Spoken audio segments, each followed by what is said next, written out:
I think that we can be very honest about this. The Russians are losing the war on the battlefield, but the Russians are not losing the war on the propaganda war. They are winning the propaganda war. If you look to our social media for the moment, what you see is more and more posts echoing the narrative of the Kremlin.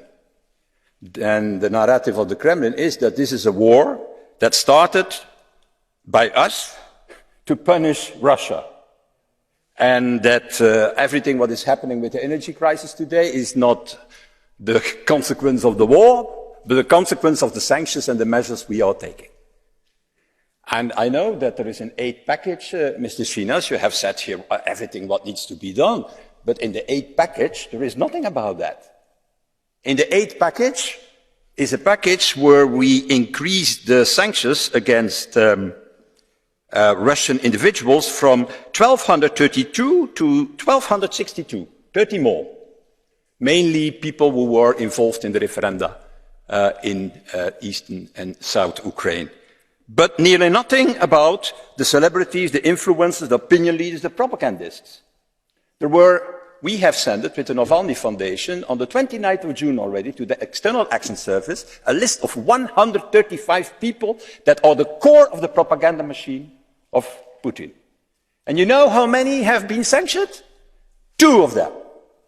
And since the aid package, 4 more. We are at 6 now of this 135.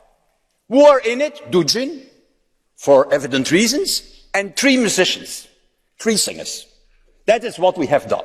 6 in total. So my question is, if it is all true what you are saying, why the Commission and the Council is not going after the core of the propaganda machine, tackling the 135 people in Russia?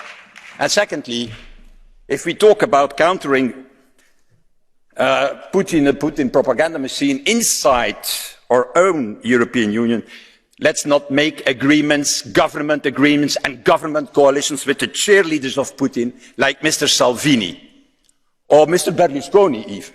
Or Mr. Salvini was even better, with his T-shirt on the Kremlin, showing his support for Putin. Well, you are from the PPE, I think, Mr. Schinas, maybe it's a good moment now to say to your friends in the PPE not to make a coalition agreement with these cheerleaders of Putin in Italy. Thank you.